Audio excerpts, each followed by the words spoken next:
Listen to this podcast now on the Red Apple Podcast Network. The Leadership Thread with Dr. Peggy Polonis. I'm Dr. Peggy Polonis. Join me on each episode where I unravel the story that shaped leaders, tracing the thread that led them where they are today. Because leadership isn't born in adulthood. And thank you once again for joining us on the Leadership Thread, education, ethics, and sustainability. Download all of Red Apple Media's podcasts right now through your favorite podcast platform. The Rita Cosby Show on the Red Apple Podcast Network. And tonight on the Rita Cosby Show, a big primary taking place, especially in the state of Texas. There's a number of them taking place tonight in Arkansas, also North Carolina, but the big one in Texas has James Tallarico going up against, get this, squad member Jasmine Crockett. It looks like that one will likely be called tonight on the Democratic side, but on the GOP side, it is way too close to call. There are three of them in the race, but clearly the battle is between Texas Senator, the current one, John Cornyn, and also Texas Attorney General Ken Paxton. And the way it works is if they don't have 50%, well, then it would go to a runoff that would take place in a matter of weeks. So it's likely that there probably will be a call tonight on the Democratic side. The big question is, will it be somebody running on the Democratic side as the squad member, Jasmine Crockett, who has been one of the biggest critics of President Trump? Or will it be James Tallarico there?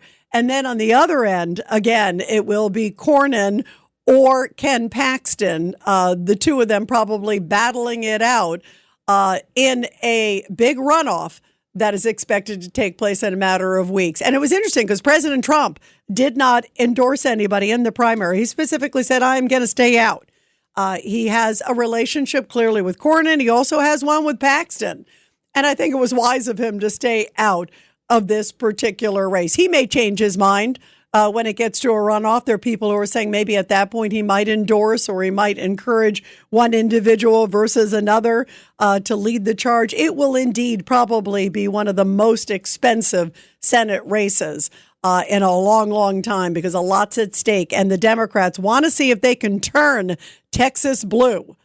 That would be a very big deal if there would be, you got Ted Cruz there, remember you guys, as the senator. And then you've got Cornyn now. And he, of course, wants to keep his seat and say, no way, Jose, Texas will not be blue. We'll keep you posted because results are still coming in as the polls are closing. Meantime, everybody talking about Iran, some big accomplishments in the last few hours. President Trump's team saying they took out many Navy ships and many other facilities tied to Iran. They also took down, as you heard, they took down the second group that was voting to decide who the supreme leader is going to be.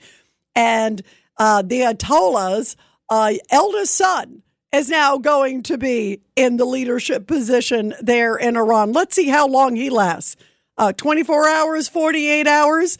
Right now, the IDF and the United States are working feverishly on intel to try to see what his movements are, what his plans are, because it would certainly not be to the benefit to have somebody who is considered an even bigger hardliner than his father. What a mess that would be if he ends up in control and can reconstitute some of the forces that are in complete disarray right now, thanks to the great might of the U.S. military and the Israeli military. And President Trump was asked, why did this happen? Because Marco Rubio, was saying that they thought that Israel may take a first action, that Iran may take a response, that they were worried that Iran might do something to the United States or to Israel. And then President Trump, of course, the reporters are trying to create a wedge. They don't want to give him any credit for this amazing move in history, he and Israel. And they're like, oh, well, did Israel push you? Did Israel push you to do this? And President Trump said, no, they did not. We might have pushed them because guess what? I am fighting for freedom. I am fighting to get rid of this rogue regime. And we might have been the ones who were pushing Israel. So that put a lot of the reporters in their place. Take a listen to what President Trump said just a few hours ago from the White House. That too. The other thing was Barack Hussein Obama made maybe the worst deal I've ever seen, because he gave all power in the Middle East to Iran. He went the exact opposite way, and I terminated that. If I didn't terminate that deal, they would be sitting with a massive nuclear weapon 3 years ago, which would have been used already on Israel at least, and other countries also. And we wouldn't be talking about it right now. But if I didn't terminate the deal that Obama made, giving them everything, including plane loads of cash. You remember the airplane flew over there? It was a Boeing 757. There was two of them loaded. They took out all the seats. It was loaded with green cash. So much cash that it was in Virginia, Maryland, and Washington, D.C. They got all the cash from all the banks. They put it, and they flew it to Iran. I never knew a president had that power. I'm going to maybe try it sometime if it's okay. I think I'm going to do it. I'll fly it somewhere. Nobody's ever seen anything like it. 2 planes loaded from floor to ceiling. Big planes, Boeing 757s, taken over there and given cash. In addition to that, he was giving them billions of dollars. But worse, he was giving them the right to have the path to a nuclear weapon. And that deal expired. A lot of people said, oh, you terminated it. Well, it was going to be terminated anyway because it expired. It gave them the right to have top-of-the-line nuclear weapon. If they had, because they're crazy. They're crazy. Just like the people. They are crazy. I'll give President Trump that. And that was a bite where he's talking about Barack Obama and setting the stage to this moment where they were flush with cash, where the Iranians had so much money that they could buy these little makeshift drones and buy a lot of missiles, work on their nuclear program. What do you think they did with the billions of dollars that they got from the United States, which really is shocking? But here is President Trump talking about how he maybe drove Israel into this because he said, we cannot wait. The world can't wait. President, did Israel force your hand to launch these strikes against Iran? Did Netanyahu pull the United States into this war? No, I might have forced their hand. You see, we were having negotiations with these lunatics, and it was my opinion that they were going to attack first. They were going to attack. If we didn't do it, they were going to attack first. I felt strongly about that. And we have great negotiators, great people that do this very successfully and have done it all their lives very successful. And based on the way the negotiation was going, I think they were going to attack first. And I didn't want that to happen. So if anything, I might have forced Israel's hand. But Israel was ready and we were ready, and we've had a very, very powerful impact. A very, very powerful impact indeed. And President Trump said, we just couldn't wait. We got information that they were planning Iran, some sort of attack. We can't wait.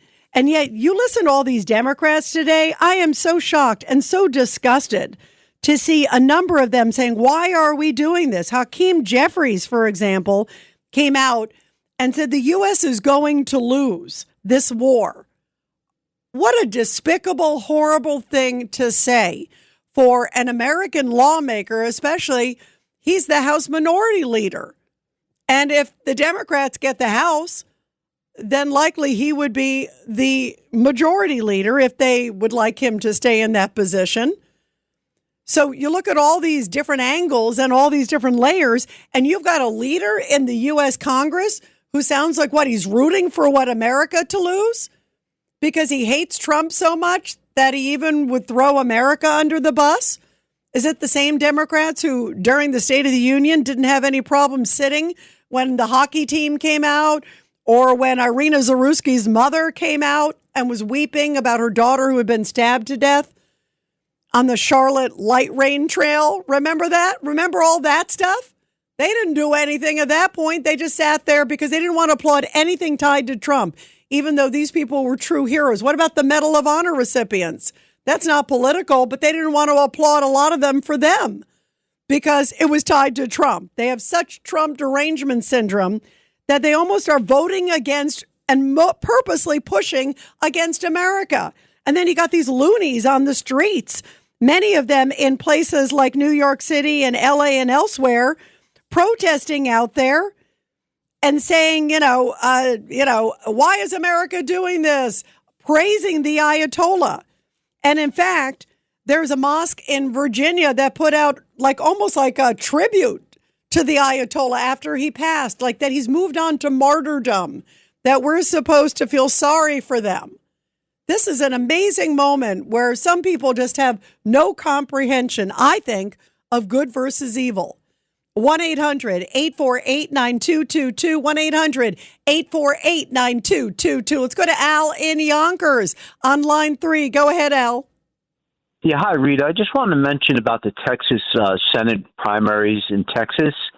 I think Crockett will come up short because she's been so polarizing with race, and people don't want to see that. So the Hispanics and the younger voters, I think, in the Democratic the Democrats in the state of Texas will reject her. And I think with Senator Cornyn, who was behind Paxton, but as of what I last seen, the Attorney General of the state, Paxton, was behind. And I believe the reason was here, as an example with Cornyn, when negative advertisement and campaigning could be very effective. And he had a very effective ad against the Attorney General Paxton, and I think what will happen in May, the two of them will end up in a runoff. Oh, yeah, I think for sure that's going to end up in a runoff because that's also a three-way race. You also got Wesley Hunt, who's also in that race. So you've got three people. So automatically, even if Hunt is a bit behind, like Wesley Hunt at the last blush, I think he was about 12 to 13%. Yeah. And then I saw Paxton at 40, Cornyn at 43. So yeah, he'll be out. But what he is doing is obviously not allowing one candidate to get 50%. So it will probably go to a runoff. Whereas on the other one, on the Democratic side with James Tallarico and Jasmine Crockett, even though he's a little bit ahead of her right now, all you have to do is push past 50%. And he's got right now, it's like 52% almost. She's got 46, 47%, but still votes still coming in. So, but I hear what you're saying. I think she is extreme. I think she's extreme not just for Texas.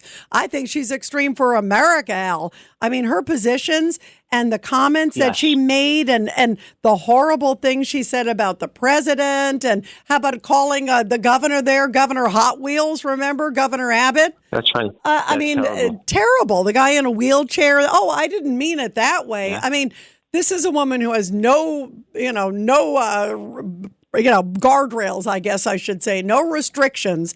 And I agree. I think in many ways she may even be too extreme, even within the Democratic Party, which is a good sign. If they can start saying no to some of these extremists, some of these radical loony kazoonies, I think that's a good thing, not just for the Democratic Party, but for America. What do you think, Al? I agree, and I think she miscalculated. She was hemming and hawing if she was going to run for her congressional seat again, because it's the same time. So she's going to be out completely, at least elected office for a time, because if it holds up tonight that she is behind the state representative, she'll also lose her congressional seat, and she'll be out in January. Yeah, but somehow I feel like Jasmine Crockett is not going to, go under a rock and hide. That's right. No, she'll be around. She'll bring out her big old eyelashes and she'll figure it out a way to come out, Al. There's no doubt about that. Al, thank you. She'll definitely be out there. She will be. I agree with you on that, my friend. Everybody, we're going to continue your calls after the break here on The Rita Cosby Show, 1-800-848-9222, and another busy news night. The Rita Cosby Show on the Red Apple Podcast Network. Rural Americans deserve access to the best of what our nation has to offer, especially health care. Across every state and every community, America's rural hospitals are the first line of defense, protecting our families, neighbors, and loved ones. No matter where you live, hospital care doesn't clock out. They're there 24 hours a day, 7 days a week, 365 days a year. Each year, America's over 5,000 hospitals care for millions of patients, providing 24/7 emergency care, delivering babies, cancer treatments, and other life-saving care that patients rely on. Behind every one of those patients are doctors, nurses, and caregivers working tirelessly to keep people healthy and safe. Hospitals are our community's lifelines. They employ our neighbors and keep our families healthy. But now, some in Congress are threatening access to care. Tell Congress, protect patient care to keep America strong. Don't cut rural health care.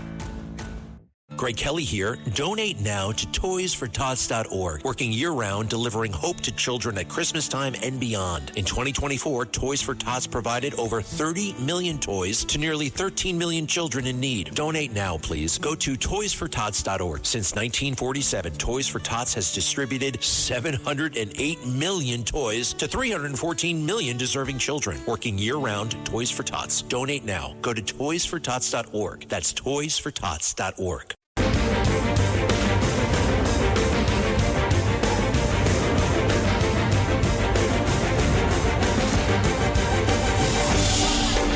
It's the Rita Cosby Show.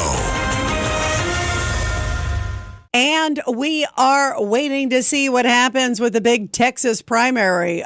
Jasmine Crockett and James Tallarico on the Democratic side want to see if they can turn Texas blue. Oh, I think we're going to be black and blue if we see that one. I'm telling you. We'll see where that goes. But, of course, John Cornyn and Ken Paxton duking it out, and Wesley Hunt, too, as well. It's a three-person race, but clearly it's going to end up with one of those two guys. Also, Jasmine Crockett was trying to keep the polls open later, saying that there was an issue with the polls, that they should stay later. It looks like, according to multiple reports, that is not going to happen. But the results are still pretty close. So we'll see where it goes. As soon as we know, we will share them with you here on the Rita Cosby Show. And in North Carolina, it looks like it's going to be Roy Cooper who's going to be going up against Michael Whatley. Michael Whatley, the former RNC chair, they are running for Senate there in North Carolina. Let's go to Robert in Brooklyn. Go ahead, Robert, line 2. Your thoughts tonight. Yeah, thanks for taking my call. But one of the things that seems to be very frustrating about these Republican primaries is it seems like the MAGA people, they usually split the vote. So you get one rhino running against two conservatives, and then the two conservatives, they split the vote. Now, Steve Witkoff, he was interviewed by Mark Levin, and he was talking about how the Iranians, when they were trying to negotiate with them, how disingenuous they were. And they just, Witkoff and Jared Kushner, they just felt that, they were playing. They were not serious, and they had no choice but to do what they did. And it wasn't working out. They were basically not being forthcoming. And then, as President Trump mentioned, that he said that they thought they were going to be attacked by Iran. So he pushed it forward. Now, and by the way, Robert, hold on, because you know what? What Witkoff said, I thought was stunning. And I saw that interview where he made some comments essentially saying that Iran had enough enriched uranium that they were saying we basically have enough to build, I think it was 11 nuclear bombs. So, I mean, if that doesn't send chills down your spine, and he said that they were so arrogant in the negotiation because, of course, Steve was there as a part of the negotiation. And he said when he and Jared Kushner were going there and talking to the Iranian officials, they were almost just like bragging how they were able to continue their nuclear development and their ballistic programs. And that, despite all these overseers that are supposed to be there overseeing, they didn't really catch what we were doing. Ha ha. And you should see how far along we are.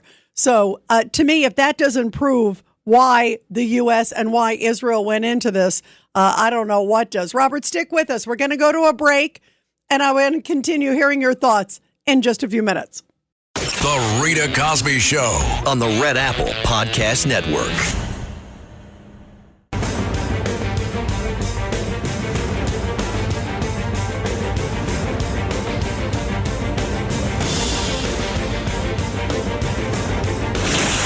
Rita Cosby is on. The Rita Cosby Show presents Back the Blue.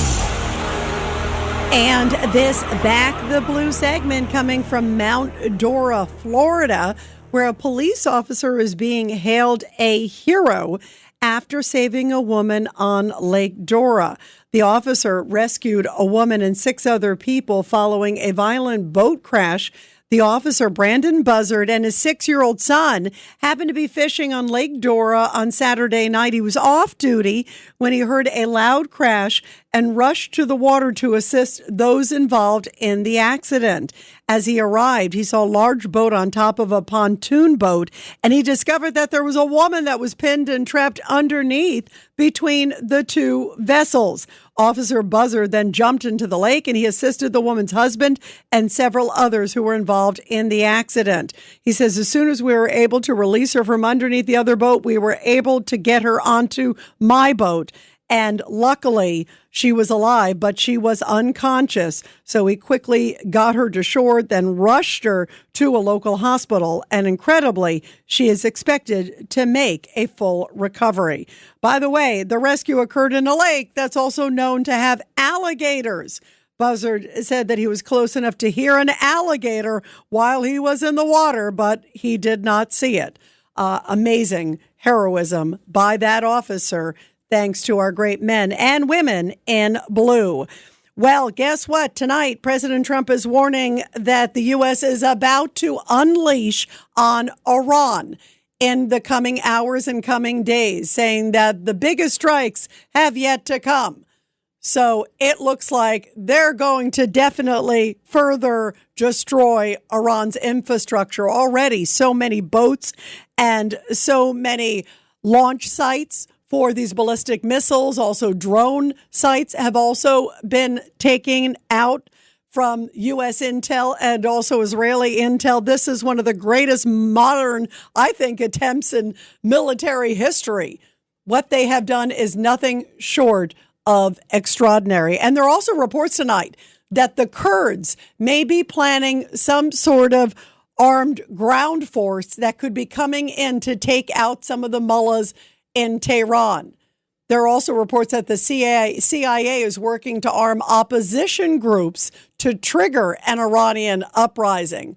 So this is a very interesting time in the world, and especially in the Middle East. Also, attacks keep coming on a lot of our consulates. There was a CIA station that was hit in Saudi, also in Dubai. The embassy there took a hit from a drone. So these Iranian drones, albeit they're pretty cheap from a military cost perspective, they seem to be getting through, at least some of them, because they fly under the radar and they are still causing a lot of damage.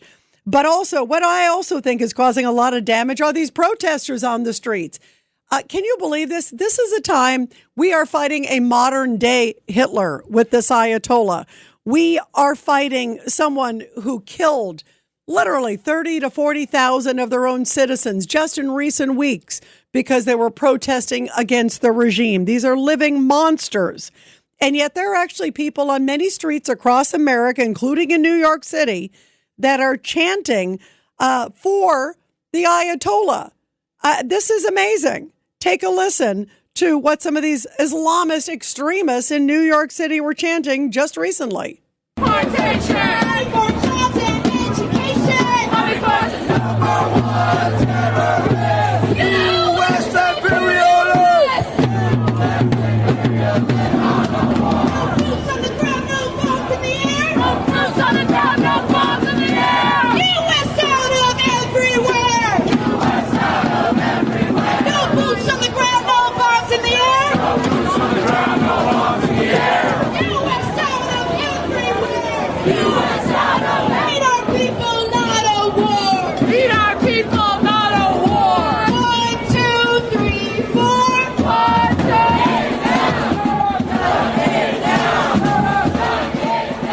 They can count. That's a good thing.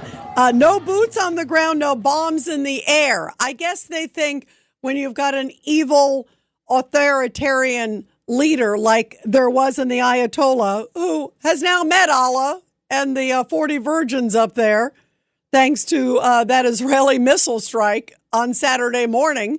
And then the ones who were supposed to replace him met Allah just a few hours ago. So I would say it's not a lot of job security if you're appointed the new supreme commander, the new supreme leader there in Iran. But these people are cheering for, the Ayatollah, cheering for Iran.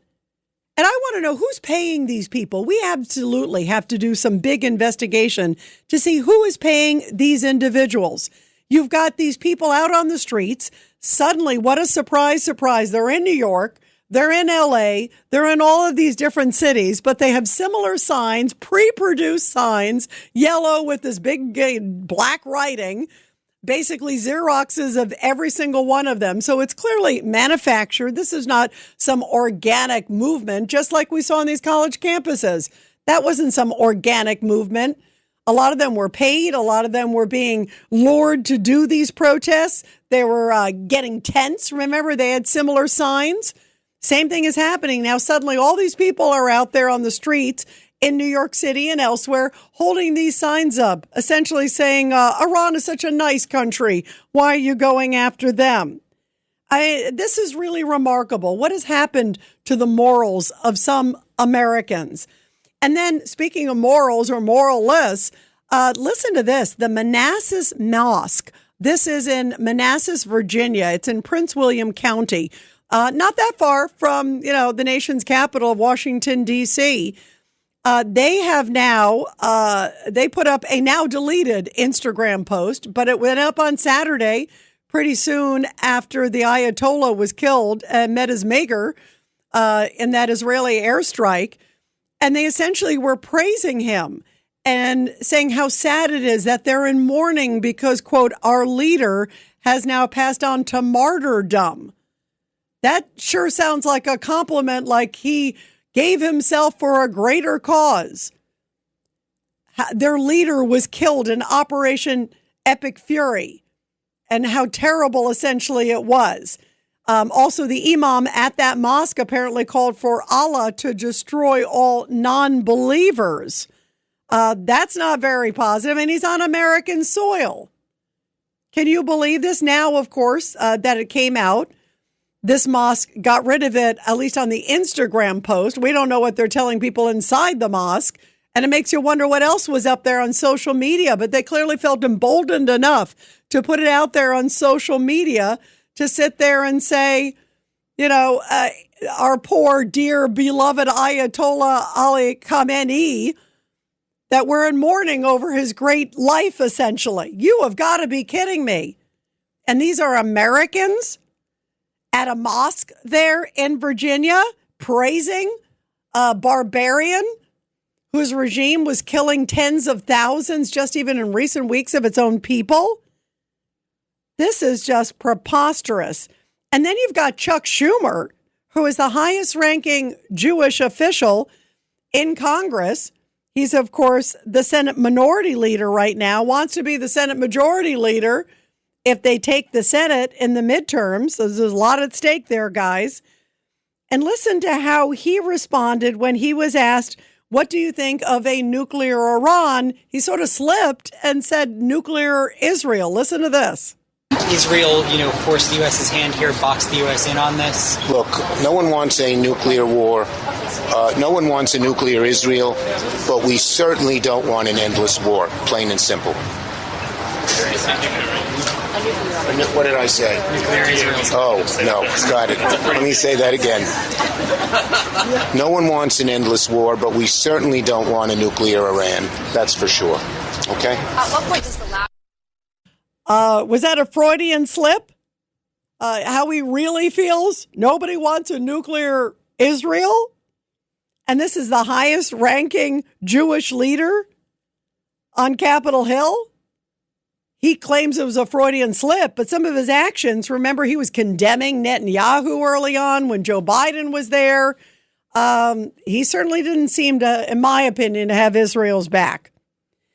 And then there's Hakeem Jeffries, who is the House Minority Leader. And this, to me, is stunning. He came out today and essentially says that U.S. is going to lose in this battle against Iran, saying, quote, the American people want to focus on making their life better and making their life more affordable, not getting involved in another endless war in the Middle East that is going to end in failure. So he's already predicting the failure of this war. What's that phrase? With friends like that, who needs enemies? Here's a little bit more from Hakeem. Jeffries, take a listen.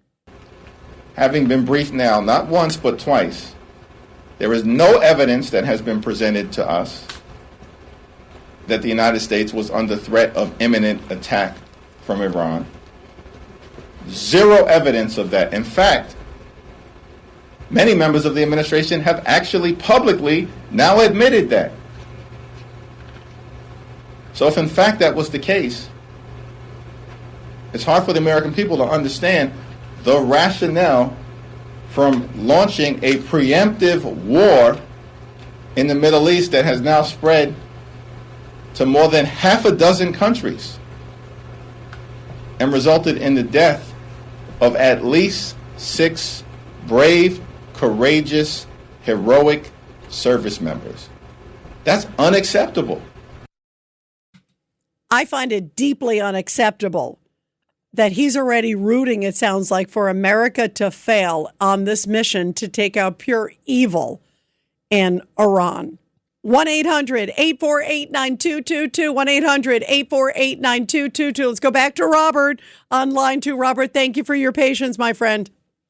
Yes, thank you, Rita. So I trust President Trump and Secretary of War Pete Hegseth not to get us into a forever war. I trust them. Pete Hegseth served. He will not let that happen. But I also, there's a point that people also not really, there's a pattern going on with Trump. First of all, he's working to limit China because China is like the biggest rival of the United States. First, the Panama Canal. He got it out of the thumb of China, the Panama Canal. He liberated the Panama Canal from China. Also, Venezuela. He cut off the cheap sanctioned oil from Venezuela when he went into Venezuela, and now the cheap sanctioned oil from Iran. So this is part of a big strategy in terms of the competition that we have with China. And that's very important to the U.S. interests.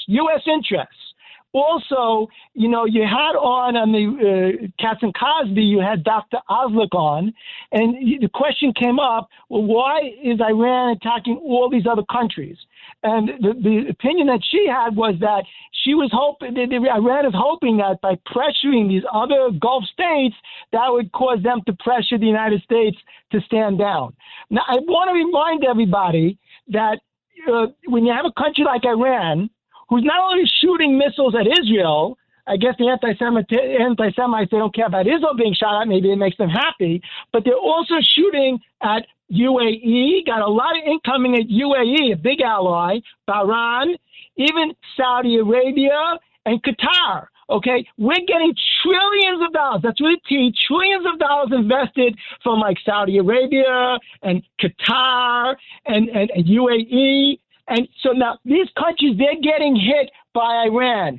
Do you think that these countries, the Gulf states, they want Iran to have nuclear ballistic weapons? Are you kidding me? The only reason why these countries don't are more explicit against Iran is because they're afraid of Iran. And sure enough, Iran is attacking them, especially when after peaceful countries like Bahrain and the UAE who signed the Abraham Accords. Right. So but you know what's interesting, Robert? You hit it on the head because she originally said, and I think she's correct, who we had on in Katz and Cosby earlier, where she was saying that she does believe that it would have gotten them emboldened to gang up and say, end this Israel, to somehow put pressure on Israel and the U.S. And by going after them and by surreptitiously, I mean, they're not only, you hit it right on the head, they are not just going after Saudi and Dubai. They've hit all these hotels. In Bahrain, there was that huge apartment complex that's now like a pile of rubble. And I haven't heard the death count, but it's going to be huge. You would imagine there. And some of these other locations, some of these other hotels in Dubai, also in Saudi. I mean, all of these cases, when you have not only military targets, but they are going after civilians. They're trying to wreak as much havoc as they can. They're certainly doing that in Israel, too. But I think it is completely backfiring, as she was saying too as well, which I think was spot on, because now these people are saying enough. You've wreaked enough havoc. And the other thing I wonder too, Robert, and we heard this from multiple reports, that even though the Saudi crown prince publicly is saying, this is not good for the region, this is not this is not that, that privately he's been one of the people actually egging on President Trump privately for months, saying you should do this against Iran because Iran has been a menace to them too for way too long. And I think everybody, look, in the Middle East, they're doing big business deals. Saudi is doing enormous deals with America. Also, you look at UAE, Dubai, flourishing with business and tourism. And with what Iran is doing right now, by being a menace even prior to this, being a pariah in the neighborhood, and now also going after and attacking these facilities and these hotels and all these other things, they don't want to have their economies destroyed because of this war. They'd like to see Iran finished once and for all. They'd like it, obviously, for the U.S. and Israel to do it. But it'll be interesting to find out if they're doing anything privately behind the scenes. And they may even do some stuff publicly in front of the scenes because they've sort of reached a boiling point, which is going to be interesting. By the way, let's go to some breaking news that we have right now coming in on Texas. Breaking news.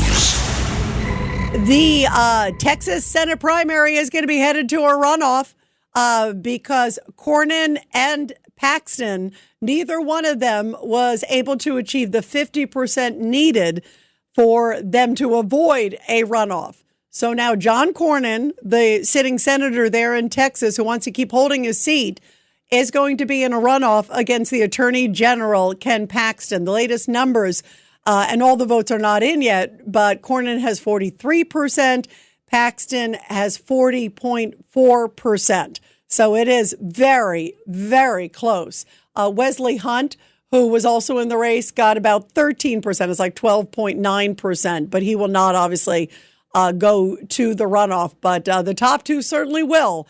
And this is going to be a knockdown, drag-out fight where, as we were just talking, different Republicans will be fighting. It'll be interesting to see what President Trump does, and a lot of money and effort will be spent. A lot of the Republicans and the Republican Party in Texas and elsewhere, a lot of people were saying, don't, consolidate. Either pick one or two of one of these candidates so they're not battling against each other. But now they will continue to do so, at least for a few more weeks, with a runoff now with Cornyn and Paxton in the Texas Senate primary, with the results just coming in, not getting 50% of the vote. And we'll have a lot more, everybody, after the break here on The Rita Cosby Show.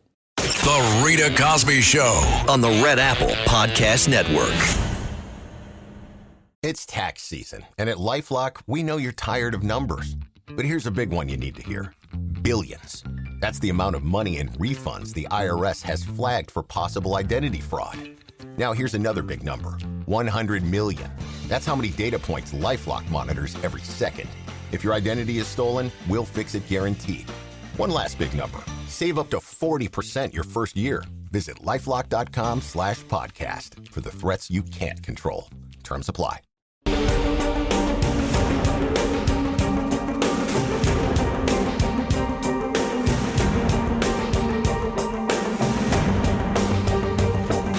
This is The Rita Cosby Show. And let's continue with your calls here on The Rita Cosby Show. 1-800-848-9222. 1-800-848-9222. President Trump warning they are about to unleash on Iran. So what do you think is next? This is going to get very, very interesting. Let's go to Charlie in Cherry Hill on line 3. Go ahead, Charlie. Your thoughts tonight. Thank you for taking the call. My call. And what I wanted to talk about was the Texas primary event. Jasmine Crockett, she speaks a certain way and she alienates a great many people. Yeah. What many people don't realize is she's putting on an act. Before she became a congresswoman, she's a lawyer. And her husband's a lawyer as well, so she's very educated, very intelligent, and she knows how to speak properly, and she knows how to speak well. But she goes on to that clown show. She goes on to that kind of dialect on purpose, and it has the effect of alienating her opposition and drawing support from the communities that support her. And Charlie, that's a very interesting point. You're right. That her background is, she's an educated woman, but she comes across as this kind of clown and very divisive. And, in many ways, what a sad testament that is, because she knows what she's doing is going to get attention. It's going to get headlines, even if they're negative ones. But she'll take it. Wow. Thanks for listening to The Rita Cosby Show. You can hear The Rita Cosby Show weeknights at 10 on 77 WABC. If you like the podcast, share it with your friends and listen anytime at WABCRadio.com and download the WABC Radio app. Hit that subscribe button on all major podcast platforms. Plus, follow WABC on social on Instagram, TikTok, Facebook, and X. See you next time for a new episode so you never have to wonder, What the heck is going on here?